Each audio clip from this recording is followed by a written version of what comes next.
Hi guys, welcome back to the channel. I hope आप लोग सब ठीक होंगे, तंदुरुस्त होंगे, मस्त होंगे। तो आज जो है हम कुछ क्रिकेटिंग न्यूज़ और अपडेट्स के बारे में बात करने वाले हैं, जो कि बहुत ज़्यादा लेटेस्ट हैं और जिसके बारे में पूरा क्रिकेटिंग वर्ल्ड बात कर रहा है और जो कि ट्रेंडिंग भी है।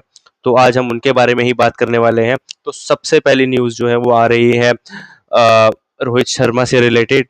तो हाल ही फिलहाल में जो है मॉर्ने मॉर्कल, जो कि इंडिया की बॉलिंग कोच है, उनका इंटरव्यू सामने निकल कर आया है और उनसे सबसे पहला सवाल ही ये पूछा गया था कि भले ही वो बॉलिंग कोच है बट स्टिल जो है, क्योंकि सबसे ज़्यादा लोगों के दिमाग में अभी यही चल रहा है जब से रोहित शर्मा की वो जो third ODI final third ODI वाली बात सामने आई है, तो सबके दिमाग में जो है एक ही क्वेश्चन घूम रहा है। और जो भी उनको इंडियन कोच मिलता है या सिलेक्टर मिलता है, उनसे सबसे पहला सवाल वो यही पूछते हैं कि रोहित शर्मा को लेकर जो है टीम इंडिया का मैनेजमेंट क्या सोच रहा है, क्या रोहित शर्मा की फॉर्म को लेकर कोई भी कंसर्न है उनके दिमाग में।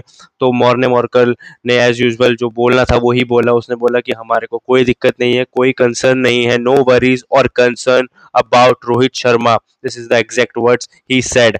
तो हमें कोई भी दिक्कत नहीं है, कोई परेशानी नहीं है रोहित शर्मा की करंट फॉर्म से। हमें पता है कि वो कितना बड़ा लेजेंड प्लेयर है, कितना बड़ा जो है उसका ओहदा है इस ओडीआई फॉर्मेट में। तो हमें कोई दिक्कत नहीं है। हमें पता है कि नई बॉल थोड़ी शरारत करती है इंग्लैंड में, स्टिल ऑफ इंग्लैंड में स्पेशली जो है मुश्किल होती है बैट्समैन को नई बॉल से खेलने में। और ओडीआई में इतने दिनों बाद, इतने महीनों बाद जो है कमबैक किया है रोहित शर्मा ने, तो ऑब्वियसली उसको जो है थोड़ा सा टाइम लगेगा। तो he will figure it out, ये ऐसा उसने बोला है। क्योंकि वो सालों से ये चीज़ करता हुआ आ रहा है, तो ये कोई नई बात नहीं है उसके लिए। तो हम उसके लिए बिल्कुल भी जो है चिंतित नहीं है। वो ऑब्वियसली ये फिगर आउट कर लेगा और हम उसके बारे में बिल्कुल भी चिंतित नहीं हैं। और आप इस बारे में जो है श्योर रहो कि टीम इंडिया का जो मैनेजमेंट है उसके अगेंस्ट या उससे बिल्कुल भी वरीड नहीं है। तो पहला र्यूमर जो अपनी तरफ से मॉर्ने मॉर्कल ने जो क्लियर करना था वो कर दिया है। हालांकि इसका डायरेक्ट जो है रिलेशन नहीं बनता है ओडीआई, लास्ट ओडीआई का रोहित शर्मा के, क्योंकि जो मेन क्वेश्चन था वो यही था, बट पूछा ये नहीं गया था। बट एक इस तरीके से इस क्वेश्चन से हम रिलेट जरूर कर सकते हैं कि अगर वो अभी रोहित शर्मा की फॉर्म से चिंतित नहीं है, तो मुझे नहीं लगता कि उनको फिर रोहित शर्मा को ये कहना चाहिए कि ये तुम्हारा लास्ट ओडीआई हो सकता है, कि तुम्हें हम 2027 के वर्ल्ड कप के लिए नहीं देख रहे हैं। अगर उनको कोई फॉर्म से दिक्कत नहीं है तो उनको आगे भी दिक्कत नहीं होनी चाहिए वर्ल्ड कप के लिए भी। तो इससे हम जो है कनेक्ट कर सकते हैं डॉट्स को। तो ये रही रोहित शर्मा के बारे में पहली न्यूज़। और दूसरी न्यूज़ भी उसी से रिलेटेड है कि Lord's offer Rohit the chance to change the conversation. तो लॉर्ड्स यानी कल जो मैच होने वाला है लॉर्ड्स में, third ODI England versus India, उसमें रोहित शर्मा को चांस दिया जाएगा। ऑब्वियसली चांस दिया जाएगा कि उसको जो अभी हवाओं का रुख है वो चेंज करने का, क्योंकि सब रोहित शर्मा के बारे में ही बात कर रहे हैं, क्योंकि रूमर्स भी उसी के अगेंस्ट निकल कर आए, रूमर्स की भी उसी के बारे में थे और रोहित शर्मा की फॉर्म पर भी सवाल उठ रहे हैं। तो रोहित शर्मा पर सबसे ज़्यादा नज़र बनी रहेगी कल के मैच में कि रोहित शर्मा कैसे जो है रिस्पॉन्ड करता है और कैसे अपने हेटर्स को, क्रिटिक्स को जो है जवाब देता है। तो सारी बातें जो है रोहित शर्मा के ऊपर होंगी, रोहित शर्मा से रिलेटेड होंगी मोस्ट ऑफ द टॉक्स। और रोहित शर्मा को एक चांस मिला है कि कल वो इन सब का जवाब दे पाए। ठीक है। और अगली एक बहुत बड़ी और दुखद खबर आ रही है क्रिकेट न्यूज़ की तरफ से, क्रिकेट वर्ल्ड की तरफ से, कि गारफील्ड सोबर्स जो वेस्ट इंडीज के लेजेंडरी लेजेंडरी क्रिकेटर रह चुके हैं, वो पास अवे हो चुके हैं। वो आज के दिन जो है वो शहीद शहीद बोलूंगा उनको, या उनको बोलूंगा कि वो इस दुनिया में नहीं रहे 89 की एज में। ये बहुत बहुत बड़े, मैं आपको बता दूं, एक कंटेक्स्ट देता हूँ, बहुत बहुत बड़े लेजेंडरी ऑलराउंडर माने जाते थे अपने ज़माने में। और इनसे बड़ा ऑलराउंडर उस टाइम पर कोई नहीं था। गारफील्ड सोबर्स का नाम चलता था भाई। ऑलराउंडर की अगर मैं बात करूं तो ये आपको मैं बता दूं एरा किसका था। ये एरा था आपका सुनील गावस्कर, कपिल देव, इस एरा के ये प्लेयर हैं। और बहुत बड़ा नाम था गारफील्ड सोबर्स का, और ऑलराउंडर की कितनी ज़्यादा इज्जत होती है हम सबको पता है, आज उनकी क्या इंपॉर्टेंस है हम सबको पता है मॉडर्न क्रिकेट में। तो उस टाइम पर ऐसा ऑलराउंडर होना, जिस टाइम पर जो है बिल्कुल भी टेक्नोलॉजीज़ नहीं हुआ करती थी, इतनी ज़्यादा फिजियोथेरेपीज़ और ये मेडिसिन्स वगैरह इतनी ज़्यादा डेवलपमेंट नहीं थी, और उस टाइम पर भी फास्ट बॉलिंग ऑलराउंडर होना एक बहुत बहुत बड़ी बात थी। इतना न्यूट्रिशन नहीं मिलता था प्लेयर्स को, इतना पैसा नहीं होता था, अपनी बॉडी लाइन पे लगानी पड़ती थी। आजकल तो बिल्कुल ही सिचुएशंस बिल्कुल ही अलग है, आपको अच्छा खासा पैसा मिलता है, आपके पास आपके साथ पूरी फिजियो टीम चलती है, इतना बड़ा जो है पूरा का पूरा कैरियर चलता है आपके पीछे, आपके आपके डाइटिशियन होते हैं आपके पास, आपके अलग अलग तरीके के कोच होते हैं, फिजियोथेरेपिस्ट होते हैं, मसाजिस्ट होते हैं, मतलब मसूज होते हैं, क्या क्या नहीं होता आपके पास एआई है, टेक्नोलॉजीज है, दुनिया भर की मेडिकल एडवांसमेंट हो चुकी है, तब जाके आप खेलते हो। वो भी मुश्किल है, मैं मानता हूँ, वो भी आसान नहीं है बिल्कुल भी, बट आप उस दौर की बात सोचो, आप कितना मुश्किल होता होगा उस टाइम पे ये सब मैनेज करना, और आपको अपना घर भी चलाना है। इनको पैसा बहुत कम मिलता था, हमको पता ही है। इस बारे में हम जो है किसी और वीडियो में चर्चा करेंगे कि कितना ज़्यादा कंपैरिजन जो है दोनों के बीच में रहा है, दोनों एरा के बीच में रहा है। और उस टाइम पर भी अपनी बॉडी को भी तंदुरुस्त रखना, अपने देश के लिए खेलना, अपना घर भी चलाना, और सारी की सारी चीज़ें जो हैं मैनेज करके चलना, फिर भी इतना बड़ा नाम हासिल करना और टॉप पर बने रहना, एक एक एक लेजेंड ही कर सकता है ऐसा, और वो थे गारफील्ड सोबर्स, और 89 की एज में जो है वो इस दुनिया को अलविदा कहकर चले गए।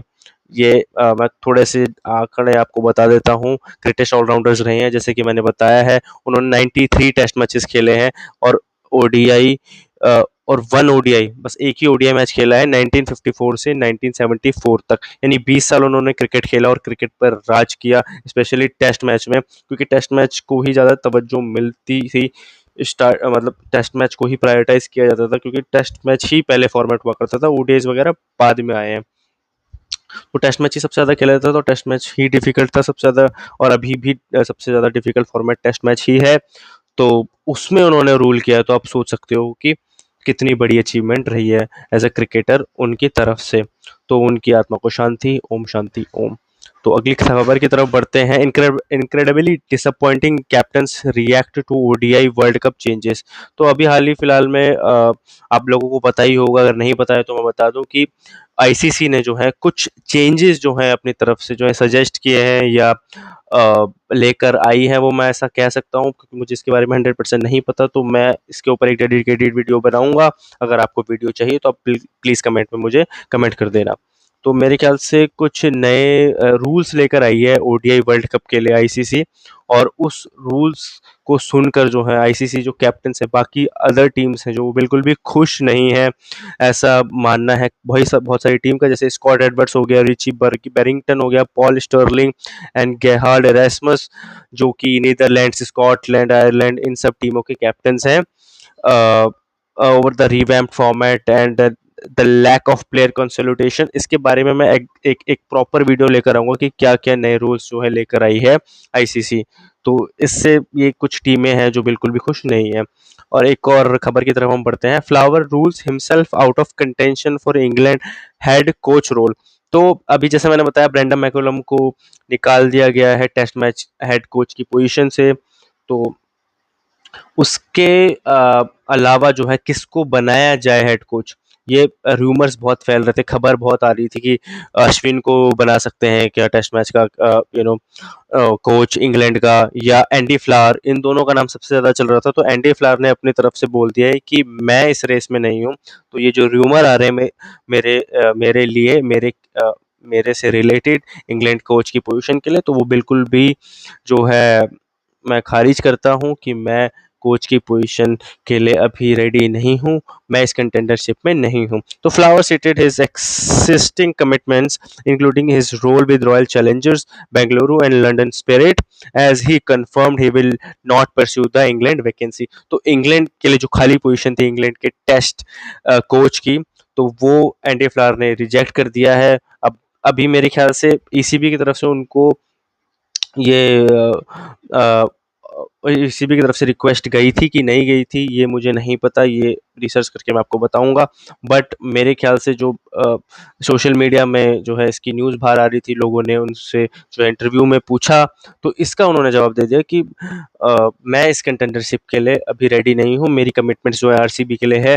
जैसा कि मैं आपको बता दूँ, आरसीबी के हेड कोच मेंटर हैं, तो वो आरसीबी के साथ ही भी जुड़े रहना चाहते हैं, क्योंकि आपको अगर मैं एक रूल के बारे में नहीं पता हो तो मैं बता दूँ कि जो भी कोच होता है, अगर वो आईपीएल में किसी भी टीम को कोच कर रहा है, मेंटरशिप कर रहा है, तो वो जो है आईसीसी इवेंट्स में जो भी होते हैं, आप किसी इंटरनेशनल टीम को आप कोच नहीं कर सकते उस टाइम पे। आपको ईदर दोनों में से एक चूज़ करना पड़ेगा, या तो आपको इंटरनेशनल टीम को जो है कोच करना है, या आपको एक अ, ये जो क्रिकेटिंग लीग्स होती हैं, टी20 क्रिकेटिंग लीग्स स्पेशली, जैसे कि आईपीएल हो गया, बिग बैश लीग होगी, इसमें कोचिंग करनी है। तो एनडी फ्लावर्स ने आरसीबी को कोच करना चुना है, इंग्लैंड की टेस्ट कोचिंग को उसने नकार दिया है। ऐसा ही गौतम गंभीर ने किया था, जैसे कि गौतम गंभीर पहले केकेआर का मेंटर था, और केकेआर की मेंटरशिप उसने फिर छोड़ी और इंडिया का हेड कोच बना। और वो सबसे बड़ी गलती हो गई इंडिया की तरफ से, इंडिया की टीम मैनेजमेंट की तरफ से, बीसीसीआई की तरफ से, कि गंभीर को जो है हेड कोच बनाया। एंड हम जल्द ही जो है वेट करेंगे इस न्यूज़ का कि जैसे ब्रेंडन मैकुलम को निकाला, वैसे ही गौतम गंभीर को भी निकाले यार। जैसे इंग्लैंड ने करा, वैसे तुम क्यों नहीं कर सकते बीसीसीआई, मुझे समझ में नहीं आता। अब अगली खबर आ रही है, injured Nahid Rana out of Zimbabwe T20 decider. तो जिम्बाब्वे के साथ जो सीरीज चल रही है अभी बांग्लादेश की, और वो डिसाइडर तक पहुंच चुका है, तो सोचो जिम्बाब्वे कितनी टक्कर दे रही है। ये भी अच्छे खासा मैच चल रहा है, और जो डिसाइडर मैच था टी20 का, उसमें नाहिद राणा जो है इंजर्ड हो चुका है, racing against time for Australia test. अब ऑस्ट्रेलिया टेस्ट के लिए प्रिपेयर कर रहा है, उसको चोट नहीं लगी है, उसको उसको रेस्ट दिया जा रहा है, ताकि आप जो ऑस्ट्रेलिया के अगेंस्ट आपके टेस्ट मैच होने वाले हैं, उसके अगेंस्ट आप जो है प्रिपरेशन करो, वो ज़्यादा मायने रखता है। ऑब्वियसली ऑस्ट्रेलिया के साथ टेस्ट मैच खेलना कोई आसान बात नहीं है, और बांग्लादेश का इस टाइम पर सबसे फास्ट और सबसे ज़्यादा जो है परफॉर्मिंग बॉलर वो नाहिद राणा ही है, जिसने बहुत ज़्यादा इम्प्रेस किया था। अभी हाँ, और ओडीआई में भी हमने कितना उसका परफॉर्मेंस देखा था। ओडीआई में था, वो टी20 में था शायद। हाँ, हाँ, ओडीआई में था। ओडीआई में जो है उसने ऑस्ट्रेलियन बैटर्स को कितना परेशान किया था, वो हम सब ने देखा था। तो टेस्ट मैच में तो उसकी बहुत ज़्यादा ज़रूरत है, और एज अ क्रिकेटिंग फैन हम भी चाहेंगे कि वो जो है टेस्ट मैच स्पेशली ऑस्ट्रेलिया के अगेंस्ट खेले। अभी ऑस्ट्रेलिया में ही होने वाला है, इसका मुझे नहीं पता। मेरे ख्याल से ऑस्ट्रेलिया में ही होगा, क्योंकि अभी बांग्लादेश में जो है ओडीआई और टी20 सीरीज हुई थी, तो बांग्लादेश मेरे ख्याल से ऑस्ट्रेलिया जाएगी। ठीक है, अगली खबर आती है, talking points root certainty India fragility. तो ये जो न्यूज़ है वो है basically, while India crumbled from Joe held a tricky chase together to steal England. तो बेसिकली जो अभी सेकंड ओडीआई हुआ था, उसमें कैसे जो है इंडिया ने क्रम्बल कर दिया था, मतलब इंग्लैंड की बैटिंग को उसने धराशायी कर दिया था स्टार्टिंग में ही, बट उसके बाद जो है जो रूट ने कैसे अपना जो है एक्सपीरियंस दिखाया और इंग्लैंड को जो है जीत दिलाई। ठीक है, एंड इसी के साथ जो है हम न्यूज़ का जो सिलसिला है आज का वो ख़त्म करते हैं। क्रिकेट से रिलेटेड जो भी टॉप न्यूज़ थी, मैंने आप सबको जो है शेयर कर दी है आपके साथ। आई होप आपको पसंद आई होगी, और बाकी भी न्यूज़ हैं, बट वो इतनी ज़्यादा जो है अ, अ, इतनी ज़्यादा अभी प्रचलित नहीं है। तो हम इसी के साथ जो है अपनी वीडियो को समाप्त करते हैं, और आपसे मिलते हैं कल एक नए वीडियो में, और नए क्रिकेटिंग इवेंट्स के साथ, या किसी भी स्पोर्ट न्यूज़ के साथ। तो bye bye, take care, good night.